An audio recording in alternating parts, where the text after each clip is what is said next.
जय माता दी। आज तीसरा नवरात्रा है और तीसरे नवरात्रे में हम दुर्गा सप्तशती का तीसरा अध्याय सुनेंगे। अभी तक के अध्याय में किस प्रकार से माँ चंद्रघंटा का जन्म हुआ, किस प्रकार से वो बनी, क्या उनको शक्तियाँ मिली और किस प्रकार से उनका और महिषासुर का भयंकर संग्राम जो है वो चल रहा है।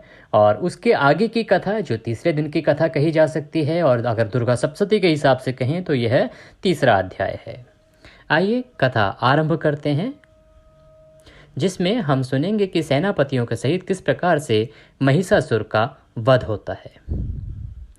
जगदम्बा के श्री अंगों की कांति उदय काल के सहस्रों सूर्यों के समान है। वे लाल रंग की रेशमी साड़ी पहने हुए हैं। उनके गले में मुंडमाला शोभा पा रही है। दोनों स्तनों पर रक्त चंदन का लेप लगा है।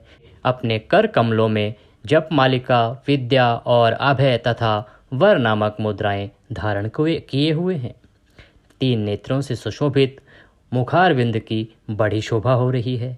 उनके मस्तक पर चंद्रमा के साथ ही रक्तमय मुकुट बंधा है तथा वे कमल के आसन पर विराजमान हैं। ऐसी देवी को मैं भक्तिपूर्वक प्रणाम करता हूँ, प्रणाम करता हूँ, प्रणाम करता हूँ।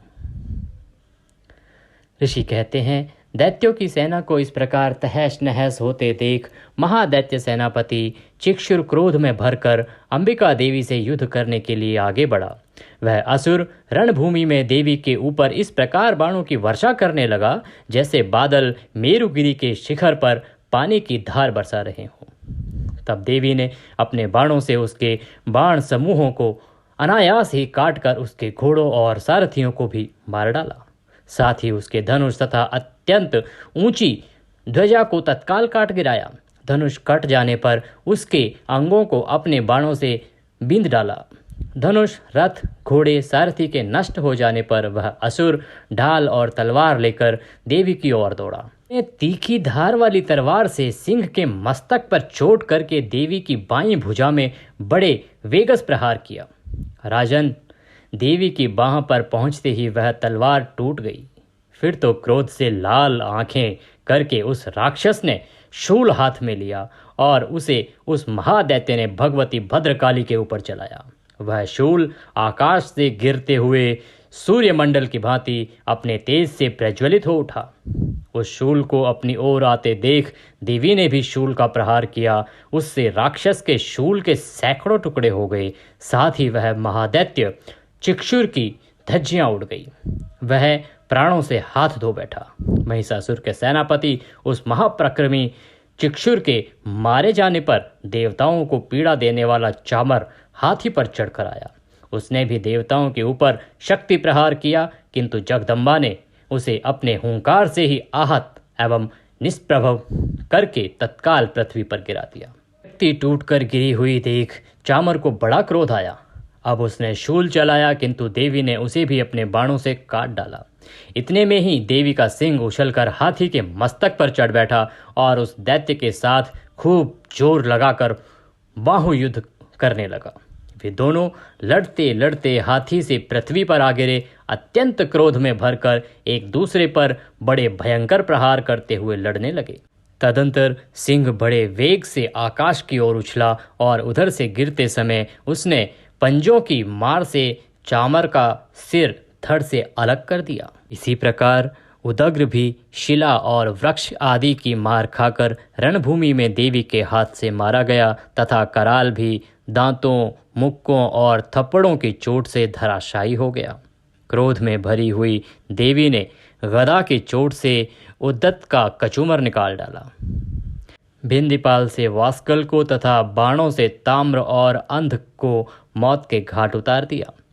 3 नेत्रों वाली परमेश्वरी त्रिशूल से उग्राश्य, उग्रीवीर्य तथा महाहनु नामक दैत्यों को मार डाला। तलवार की चोट से विडाल के मस्तक को धड़ से काट गिराया। दुर्धर और दुमूर्ख, इन दोनों को भी अपने बाणों से यमलोक भेज दिया। इस प्रकार अपनी सेना का संहार होता देख महिषासुर भैंसा का रूप धारण करके देवी के गणों को त्रास देना आरंभ कर दिया। किन्हीं को तुथुन से मारकर, किन्हीं के ऊपर खुरों का प्रहार करके, किन्हीं को पूंछ से चोट पहुंचाकर, कुछ को सींगों से विदीर्ण करके, कुछ गणों को वेग से किन्हीं को निनाद से कुछ को चक्कर देकर और कितनों को निश्वास वायु के झोंके से धराशायी कर दिया। इस प्रकार गणों की सेना को गिराकर वह असुर महादेवी के सिंह को मारने के लिए झपटा। इससे जगदम्बा बड़ा क्रोधित हुई। उधर महापराक्रमी महिषासुर भी क्रोध में भरकर धरती खोदते तथा अपने सींगों को ऊंचे ऊंचे पर्वतों को उठाकर फेंकने और गर्जना करने लगा। उसके वेग से चक्कर देने के कारण पृथ्वी क्षुब्ध होकर फटने लगी। उसकी पूंछ से टकराकर समुद्र सब ओर से धरती को डुबोने लगा। हिलते हुए सींगों के आघात से विदीर्ण होकर बादलों के टुकड़े टुकड़े हो गए। उसके श्वास की प्रचंड वायु के वेग से उड़े हुए सैकड़ों पर्वत आकाश से गिरने लगे। इस प्रकार क्रोध में भरे हुए उस महादैत्य को अपनी ओर आते देख चंडिका ने उसका वध करने के लिए महान क्रोध किया। उन्होंने पाश फेंककर उस महान असुर को बांध लिया। उस महा संग्राम में बंध जाने पर उसने भैंसे का रूप त्याग दिया और तत्काल सिंह के रूप में वह प्रकट हो गया। उस अवस्था में जगदम्बा जो ही उसका मस्तक काटने के लिए उद्यत हुई, त्यों ही वह खड़गधारी पुरुष के रूप में दिखाई देने लगा। तब देवी ने तुरंत ही बाणों की वर्षा करके ढाल और तलवार के साथ उस पुरुष को भी बांध डाला। इतने में ही वह महान गजराज के रूप में परिणत हो गया तथा अपनी सूंड से देवी के विशाल सिंह को खींचने और गरजने लगा।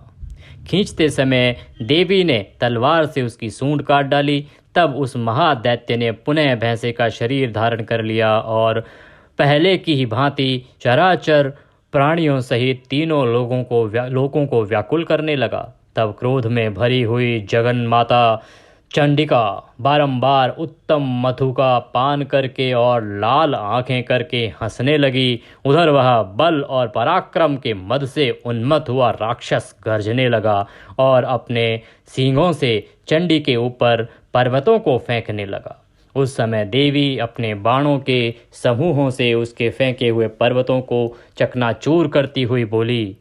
बोलते समय उनका मुख मधु के मद से लाल हो रहा था और वाणी लड़खड़ा रही थी। देवी ने कहा, ओ मूढ़, मैं जब तक मधु पीती हूँ तब तक तू क्षण भर के लिए खूब गर्ज ले। मेरे हाथ से यहीं तेरी मृत्यु हो जाने पर अब शीघ्र ही देवता भी गर्जना करेंगे। ऋषि कहते हैं, यूं कहकर देवी उछली और उस महादैत्य के ऊपर चढ़ गई। फिर अपने पैर से उसे दबाकर उन्होंने शूल से उसके कंठ में आघात किया। उनके पैर से दबा होने पर भी महिषासुर अपने मुख से दूसरे रूप में बाहर होने लगा। अभी आधे शरीर से ही वह बाहर निकलने पाया था कि देवी ने अपने प्रभाव से उसे रोक दिया। आधा निकला होने पर भी वह महादैत्य देवी से युद्ध करने लगा। तब देवी ने बहुत ही बड़ी तलवार से उसका मस्तक काट गिराया। फिर तो हाहाकार करती हुई दैत्यों की सारी सेना भाग गई तथा संपूर्ण देवता अत्यंत प्रसन्न हो गए। देवताओं ने दिव्य महर्षियों के साथ दुर्गा देवी का स्तवन किया। गंधर्वराज गाने लगे तथा अप्सराएं नृत्य करने लगी। हर तरफ माता की जय जयकार होने लगी। बोलिए दुर्गा मात की जय, बोलिए काली माई की जय। इस प्रकार श्री मार्कंडेय पुराण में सावर्णिक मनवंतर की कथा के अंतर्गत देवी महात्म्यों में महिषासुर वध नामक तीसरा अध्याय पूरा हुआ। आशा करते हैं कि हमारे द्वारा सुनाया गया ये पुराण आपको पसंद आया होगा। अगर अच्छा लगा हो तो हमारे वीडियो को लाइक और शेयर ज़रूर करें, क्योंकि आपका एक लाइक ही हमारे लिए प्रेरणा स्रोत है और हम कुछ अच्छा करने के लिए तत्पर होते हैं, हमारा मनोबल बढ़ता है। और अगर चैनल को अभी तक सब्सक्राइब नहीं किया है तो इसको सब्सक्राइब कर लें ताकि समय पर सही जानकारी आप तक पहुंचा सकें। हमारा उद्देश्य सिर्फ सही जानकारी पहुंचाना है, क्योंकि YouTube पर बहुत सारे लोग कुछ भी लोगों को बनाने के लिए कई बार बड़ा चढ़ाकर चीज़ों को दिखा रहे हैं, बोल रहे हैं, लिख रहे हैं।